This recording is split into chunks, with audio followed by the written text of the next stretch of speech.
Have you ever met a man who lost everything: his wife, his little girl, even his will to live? Thomas Reed was a firefighter who couldn't save the ones he loved. For years, he lived in silence, until one day, fate or maybe God gave him a second chance. When another fire broke out, he saw history repeating itself. But this time, he didn't run from the flames. He ran into them. What he found inside that burning house wasn't just a family in danger.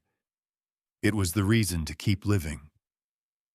Stay until the end. You'll understand what true faith, courage, and love look like. If this story touches your heart, don't forget to subscribe, comment your thoughts, and share it with someone who still believes in miracles. Because sometimes, God sends His angels through ordinary people. The town of Bozeman, Montana, lay quiet beneath a heavy winter sky. The air was brittle, each breath forming a thin veil of mist that vanished as quickly as hope. The mountains loomed in the distance, their peaks hidden under thick clouds, while the streets carried that kind of silence only a cold morning could bring.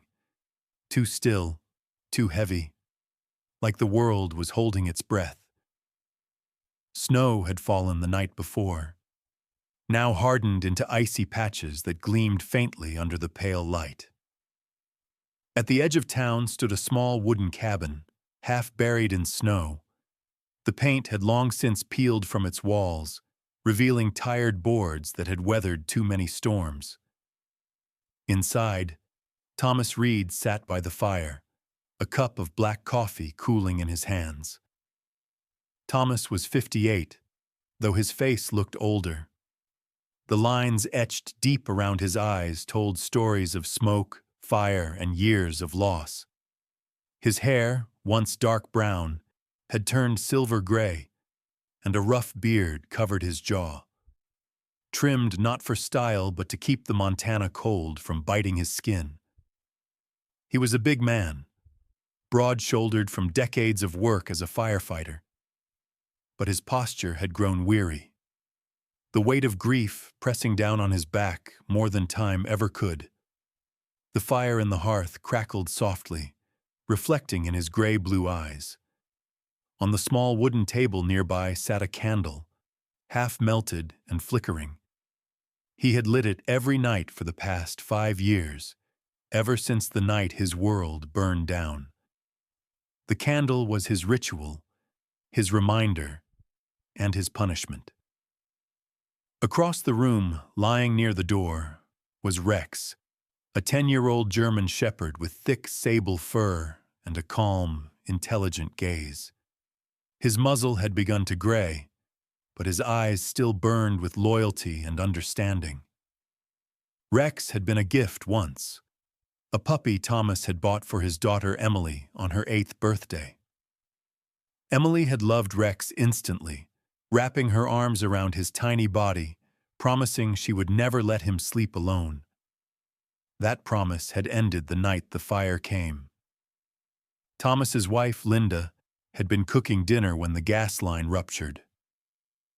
By the time Thomas got home from his night shift, flames were already devouring the walls. He had run inside, shouting their names, ignoring the screams of neighbors. He found Linda near the hallway, collapsed. Emily's room was gone, a wall of fire where his daughter once dreamed. That night, Thomas lost not just his family, but his purpose. He left the city's fire department soon after, unable to face the sound of alarms without shaking. He sold their old house and moved to the outskirts, where nobody asked questions. Only Rex came with him, the last living piece of a family that used to be whole. Each morning followed the same rhythm. Thomas would pour 2 cups of coffee, one for himself, one left untouched beside the candle. He would whisper a few words no one else would ever hear. Then he'd grab his coat, whistle for Rex, and step outside into the biting air. The town had learned to leave him alone. To most, Thomas Reed was just the quiet man from the old cabin, the one who never smiled and walked with a dog too smart for its age. The grocery clerk, Martha, a woman in her 50s with soft eyes and a voice that always sounded like she was sorry, would greet him each week with a gentle, "Good morning, Mr. Reed." He would nod, take his bread and coffee beans, and leave without a word. People whispered that something had broken inside him, and they weren't wrong. That morning, as Thomas walked down the narrow road with Rex trotting beside him, the snow crunched under their boots and paws. The cold bit at his fingers, even through the gloves. Rex's breath puffed little clouds into the air as he kept pace, occasionally glancing up as if to check whether his master was still there. Thomas looked down at the dog and muttered, "10 years, huh? You're getting old, buddy." Rex wagged his tail faintly, leaning closer as if to absorb the warmth of the voice. When they reached the small wooden bridge that crossed the frozen creek, Thomas stopped. The stream below was silent, frozen mid-flow. He leaned on the railing, looking at the white world before him. "You know," he said quietly, "when you go, I don't think I'll stay long after." His voice trembled just slightly. Rex tilted his head, letting out a low whine. Thomas smiled bitterly. "Guess that makes you the last reason I'm still here." They stayed there for a while. The man and his dog, two survivors of a life that had burned away. The wind picked up, sweeping loose snow into small whirlwinds that danced across the bridge before disappearing into the trees. Later that evening, Thomas returned home and built a small fire. He took out an old photo frame from the shelf. The glass was cracked, but the picture inside remained clear. Linda holding Emily, both laughing, with a small Rex in Emily's arms. Thomas's thumb brushed across their faces. "You'd be 12 now," he whispered. "Almost taller than your mom." His voice caught in his throat. The only answer was the sound of the wind pushing against the cabin walls. Rex stirred, padding over to lie beside him. The dog rested his head on Thomas's knee, warm and solid. "You miss her too, don't you?" Thomas said. Rex let out a small huff, his ears twitching at the familiar name. Thomas chuckled softly, his first laugh in days, though it sounded more like a sigh. The candle flickered again, and for a moment, Thomas thought he saw movement, like a small shadow passing across the flame. He stared at it, eyes unfocused. Memories pressed in, the smell of smoke, Emily's laughter turning into screams, the red glow that swallowed everything. His chest tightened, and he stood abruptly, breathing hard. Rex rose too, alert. Thomas paced for a moment, rubbing his temples. "It's just the wind," he muttered. "Just the damn wind." But as the night deepened, he couldn't shake the unease. He sat by the window, looking out at the snow-covered fields, wondering if the world was trying to tell him something, or if he was just growing tired enough to start seeing ghosts. When midnight came, Thomas blew out the candle. "Good night, Linda. Good night, Emily," he murmured. Rex circled twice before lying down by the door, his loyal eyes never leaving his master. Outside, the wind howled through the pines, a mournful song echoing across the empty land. Inside, the last ember in the fireplace faded, leaving only the faint orange glow that clung to the edges of the darkness, like a memory refusing to die. The first chill of autumn swept through Bozeman, leaving a thin fog that hugged the rooftops and coiled between the bare trees. The morning sun had not yet burned through the mist, and the air smelled faintly of pine and distant wood smoke. Thomas Reed buttoned his thick brown coat, the same one he had worn for years, its cuffs frayed and the collar slightly torn from time. Rex trotted beside him, tail swaying lightly, his breath clouding in the cold. They walked the familiar path toward town, their boots and paws crunching over fallen leaves frozen from last night's frost. Thomas had been quieter than usual that week. Sleep had become a stranger again. The dreams, the fire, the screams, the smell of burning wood had returned with cruel intensity. He blamed it on the season. Autumn always reminded him of endings. As he passed by the local bakery, the scent of warm bread filled the air, mingling with the metallic tang of smoke from nearby chimneys. For a moment, it almost felt like life had returned to normal, until a distant sound shattered the calm. A siren. Thomas froze mid-step. The sharp wail of the fire alarm echoed through the streets, bouncing off brick walls and fading into the mountains. His chest tightened. He turned toward the direction of the sound, east side near the residential blocks. His pulse quickened. Rex looked up at him, ears perked, sensing the tension. "Stay," Thomas muttered, but his voice was unsteady. The sound grew louder, accompanied now by shouts and hurried footsteps. Without realizing it, Thomas began to walk faster, his stride turning into a near run. Rex followed, pulling slightly at the leash, matching his master's urgency. When they reached the corner, smoke rose in a thick column above the rooftops. People were gathering in the street, their faces pale and frightened. Thomas pushed through the crowd until the burning house came into view. A 2-story white wooden home, flames licking the porch and windows like orange tongues. He could hear the frantic crackle of burning timber and the piercing screams of fear. Near the driveway, a young man in his 30s was on his knees, gripping his hair with both hands. His name, as Thomas later heard someone shout, was Ethan Collins. Ethan had a rough, sun-tanned face and short brown hair damp with sweat. He wore a gray hoodie and jeans, his hands blackened with soot. He was shouting hoarsely, tears streaming down his face. "Laura, Sophie, somebody please! My wife and daughter are still inside!" 2 men from the crowd tried to hold him back as he made a desperate move toward the fire, but the heat forced them to retreat. A woman screamed nearby, calling 911 over and over, her voice trembling. The fire truck was still minutes away. Thomas could hear the faint siren in the distance, too far to help.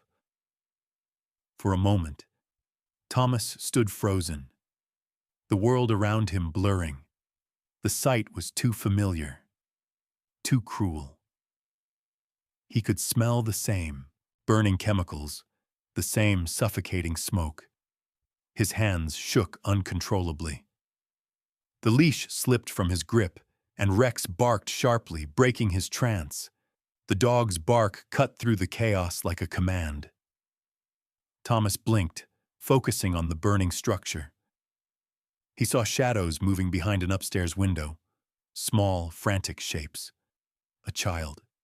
His heart pounded. "No," he muttered, voice low but fierce. "Not again." He tore off his coat, tossing it aside. His old instincts, long buried, roared back to life. Someone grabbed his arm.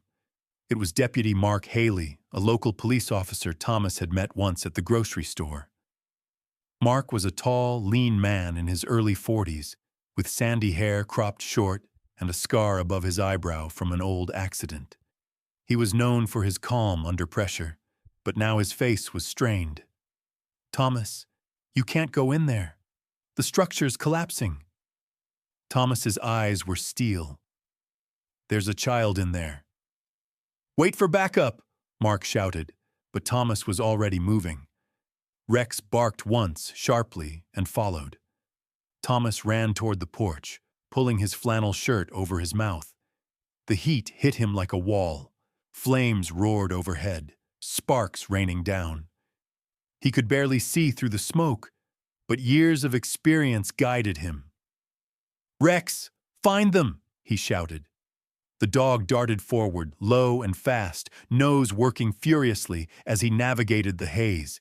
Inside, the floor creaked under Thomas's boots, groaning from the weight of the flames. Through the smoke, he spotted movement. A woman coughing violently, trying to drag a small child toward the stairs. Her name would later be known as Laura Collins, Ethan's wife. She was in her early 30s, her long auburn hair tangled and blackened with soot, her pale skin streaked with ash. She clutched her daughter, Sophie, no older than 6, who wore a pink nightgown now smudged with gray. The girl's tiny hand reached weakly toward the door. Thomas pushed forward, covering his mouth with his sleeve. "I've got you!" he shouted, but Laura could barely hear. Rex barked again, circling them, pressing his body against the child protectively. Thomas lifted Sophie into his arms, her small frame trembling. "You're okay, sweetheart," he rasped. "I've got you." He looked at Laura. "Can you walk?" She nodded weakly, tears cutting lines down her soot-streaked cheeks. The ceiling cracked above them. Thomas felt the vibration, knew the sound too well. "Move!" he barked. They stumbled toward the door, but the front entry collapsed in flames. He turned toward the kitchen instead. "Back window!" Rex sprinted ahead, barking wildly as if urging them on. Thomas kicked the window frame with his boot until the glass shattered. Cold air rushed in. He shoved Sophie through the opening into waiting arms outside, neighbors screaming in relief. Then he helped Laura, her leg bleeding from a cut. As she slipped out, the roof groaned again, beams breaking apart. "Come on, Rex!" Thomas yelled. The dog leaped through the smoke, landing beside him.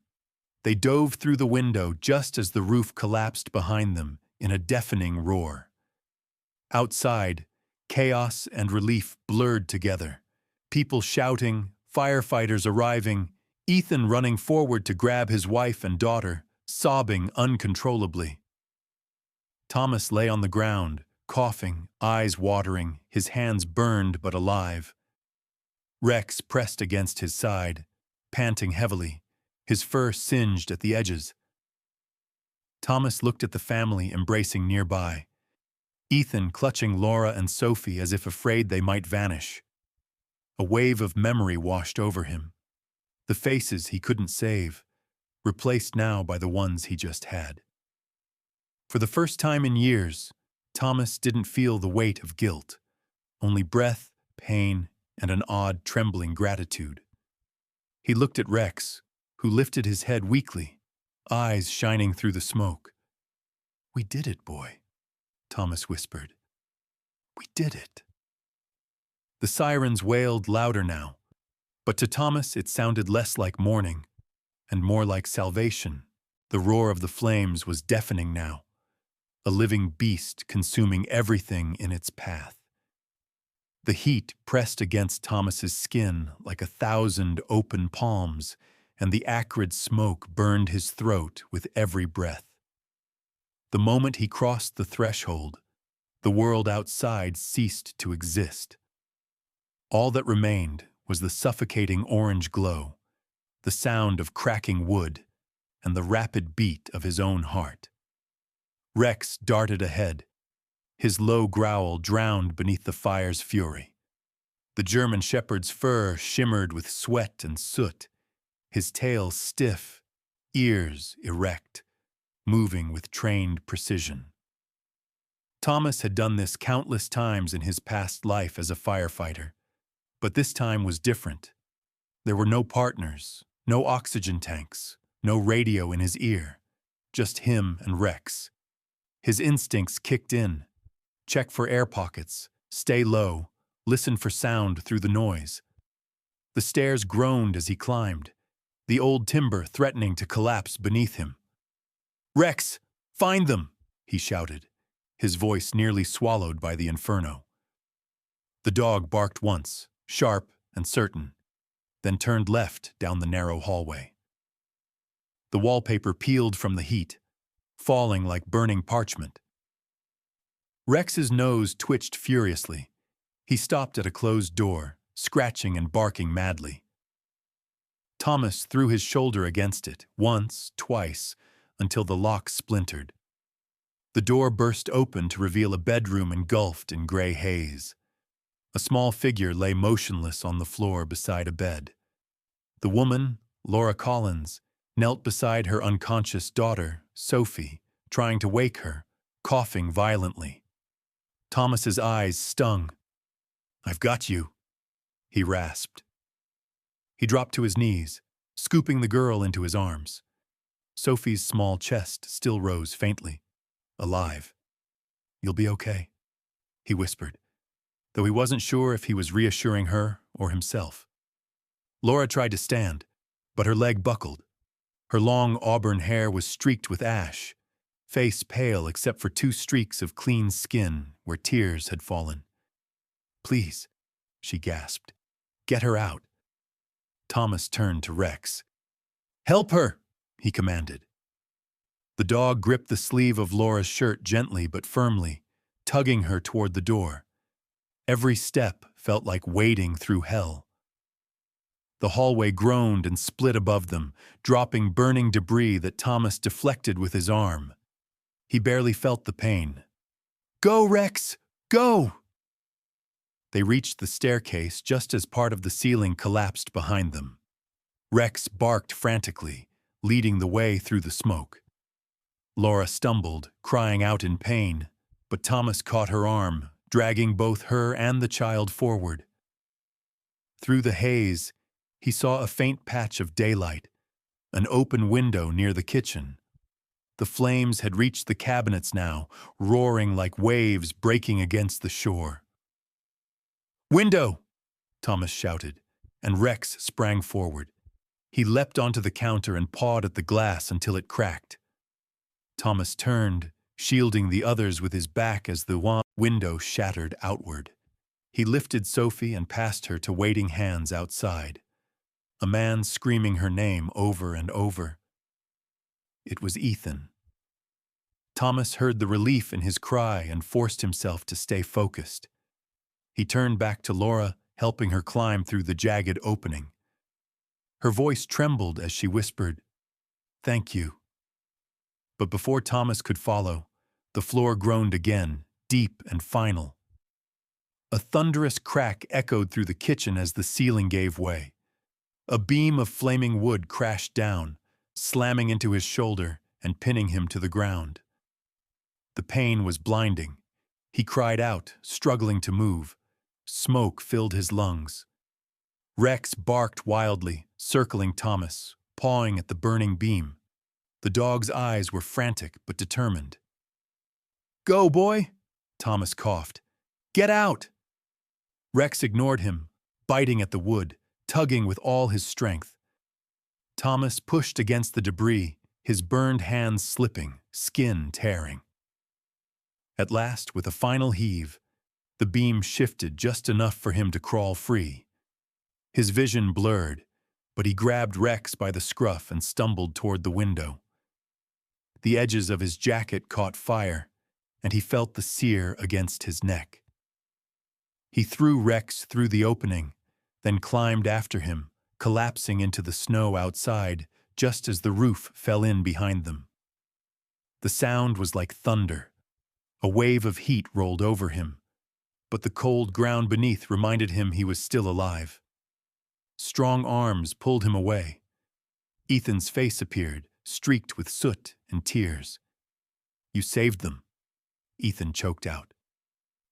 Thomas couldn't answer. His chest burned with every breath.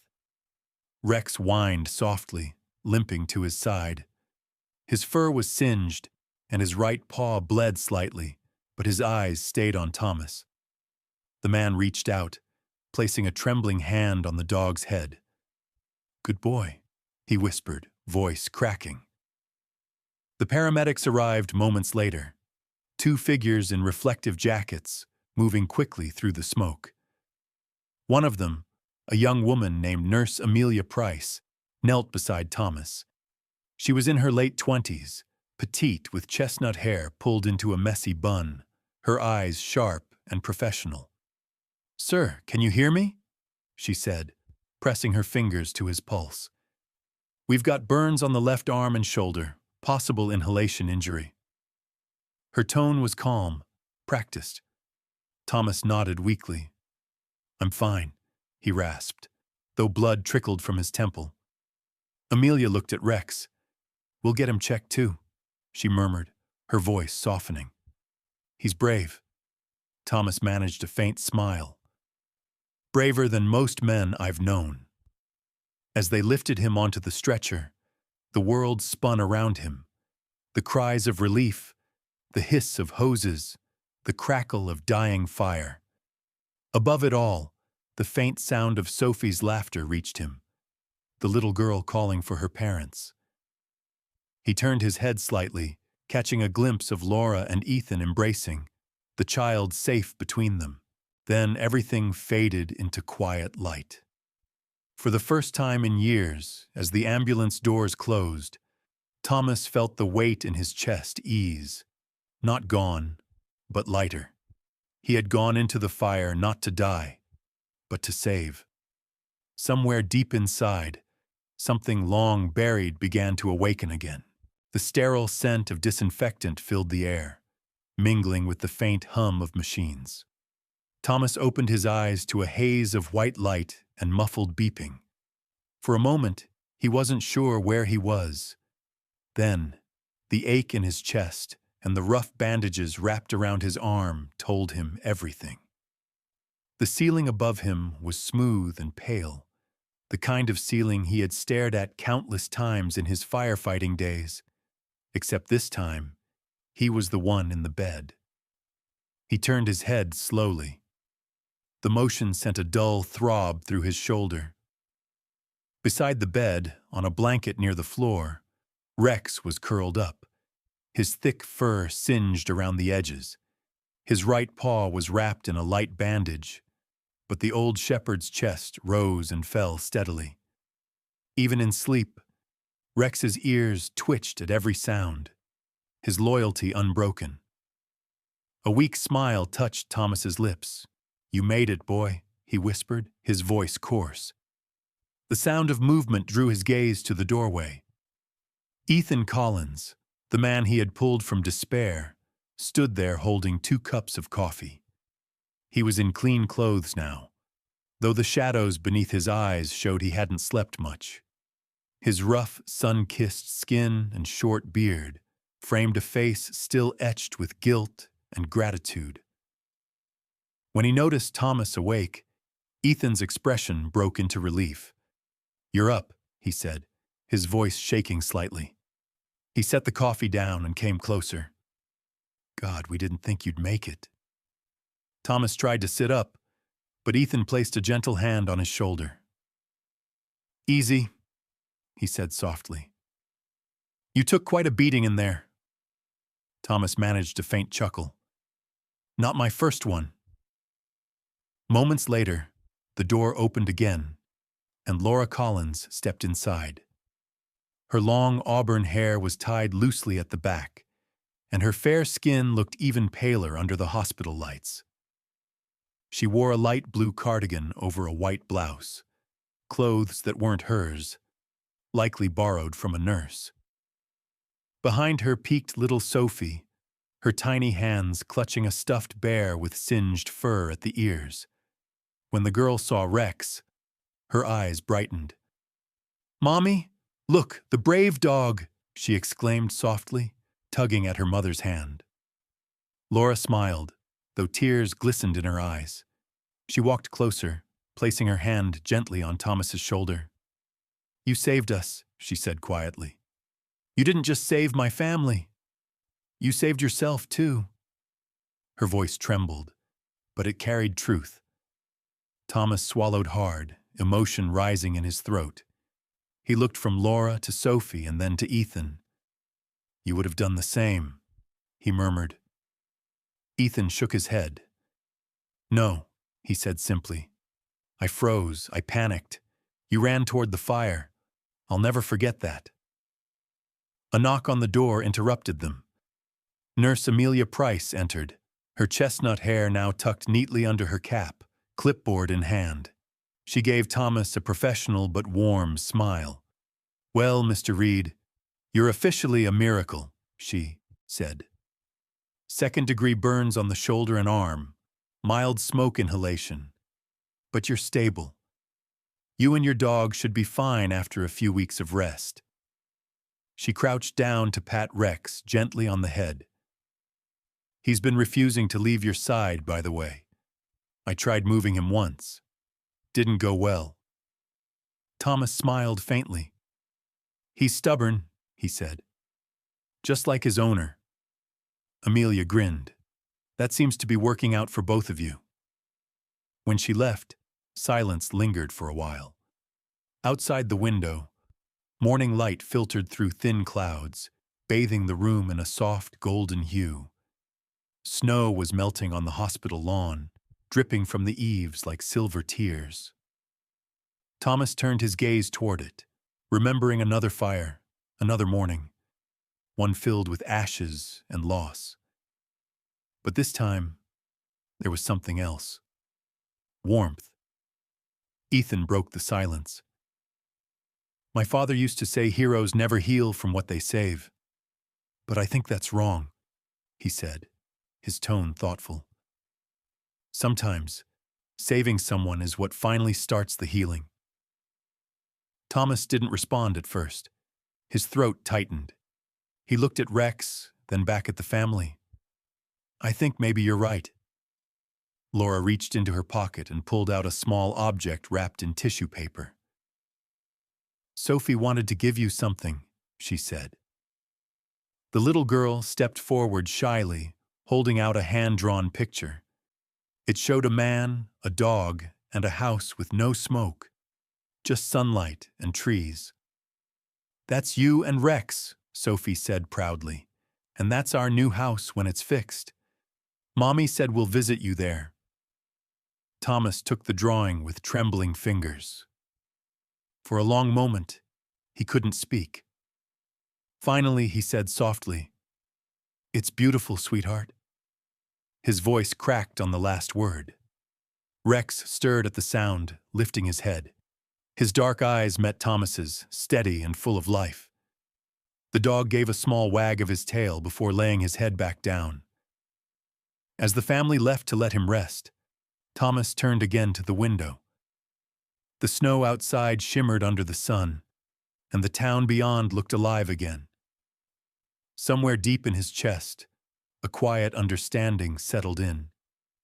He had spent years trapped in darkness, reliving one night of fire and loss. But now the world didn't look like ash anymore. It looked like dawn. He reached down to scratch Rex behind the ears.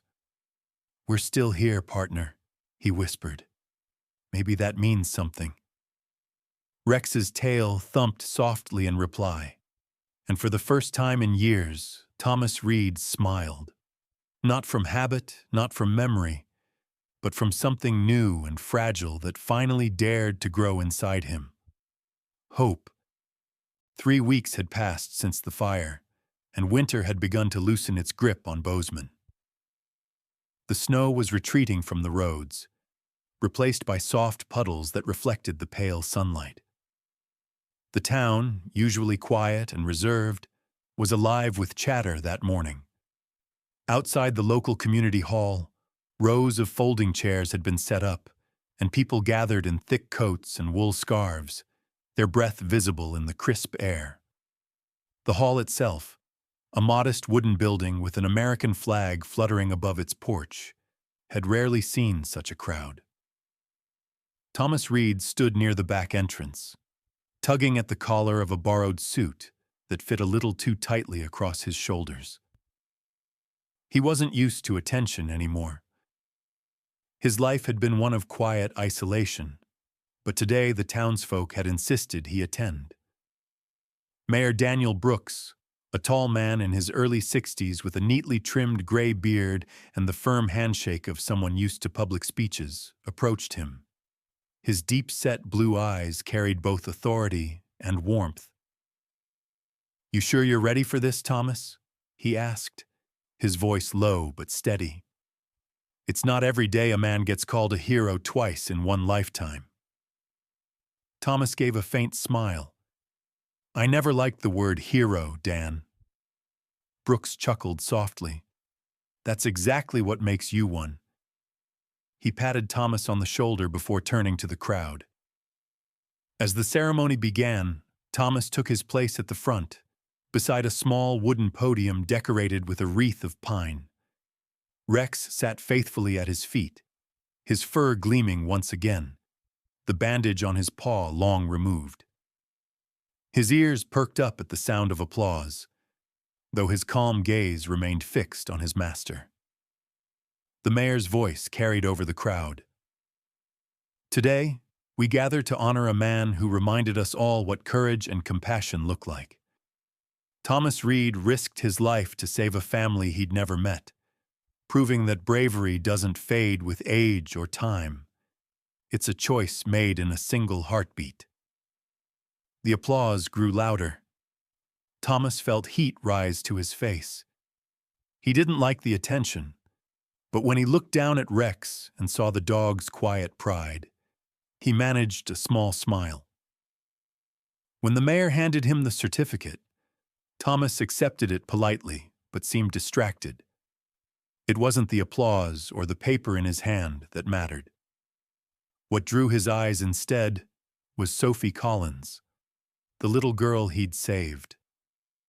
She was standing in the front row with her parents, her blonde hair tied in two uneven braids, clutching a colorful piece of paper. When the crowd quieted, she stepped forward, her tiny boots tapping on the wooden floor. "This is for you," she said shyly, offering him the drawing. It was a crayon picture of a man and a dog sitting under a bright sun beside a small wooden house surrounded by flowers.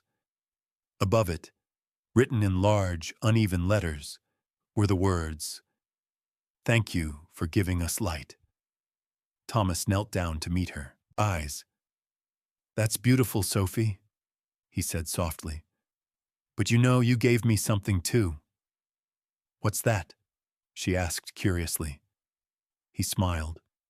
"A reason to keep going."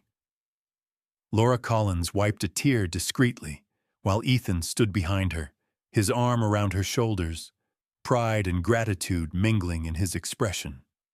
After the ceremony ended, the mayor and a few firefighters came to shake Thomas's hand. Among them was Captain Jim Holloway, the current chief of the volunteer fire department. He was a broad man in his 50s with a buzz-cut head and a voice that could carry across a storm. His firm demeanor softened when he spoke to Thomas. "We could use a man like you back on the team," he said. "Experience like yours doesn't come around often."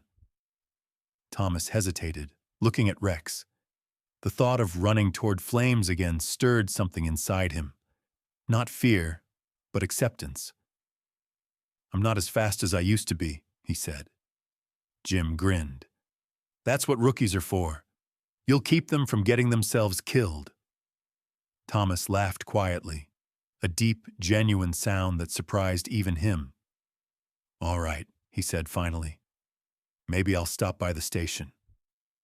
That evening, back at his cabin, Thomas sat on the porch steps with a mug of tea in his hands. The sun was setting behind the mountains, painting the sky in shades of gold and deep crimson. Rex lay beside him, head resting on his paws, eyes half closed in peace. The breeze carried the scent of pine and thawing earth. For the first time in years, Thomas felt that life wasn't just something to endure. It was something to live. He looked down at the dog and said softly, "We've lost a lot, Rex, but maybe God left us one last purpose." The German shepherd lifted his head and looked at him, as if he understood. The sound of laughter carried from the town below. Children playing, car doors closing, life moving forward. Thomas leaned back, watching the horizon where the light slowly faded into evening. He didn't need grand gestures or medals. The world was enough. The sky, the mountains, the loyal dog by his side, and the knowledge that somewhere out there, a little girl slept safely because he had chosen to act. As the last rays of sunlight fell over the porch, Thomas whispered, "We're still here." And this time, the silence that followed wasn't heavy. It was peaceful. The camera of life pulled back, the small cabin glowing warmly against the twilight, man and dog framed in gold. A picture of quiet redemption. Sometimes, miracles don't come in the form of light bursting through clouds or angels descending from heaven. Sometimes, a miracle is simply a man who chooses to stand back up when life has already burned him down. Thomas Reed lost everything: his family, his faith, his will to live. But through fire, he found purpose again. And maybe that's what God does best. Not taking away the pain, but giving us a reason to walk through it and to help others find their way out of the flames. So if you're watching this right now, remember, no matter how dark the night seems, God still leaves a spark inside you. It might be love, forgiveness, or even a second chance you never expected. Hold on to it, because that small spark is His miracle in you. May God bless you, your family, and every soul who still dares to believe in light after loss. If this story touched your heart, please leave a comment below, share it with someone who needs hope today, and subscribe to our channel for more inspiring true stories about faith, courage, and the bond between people and the animals who never give up on them. May God's grace guide you, and may you always find your reason to keep living.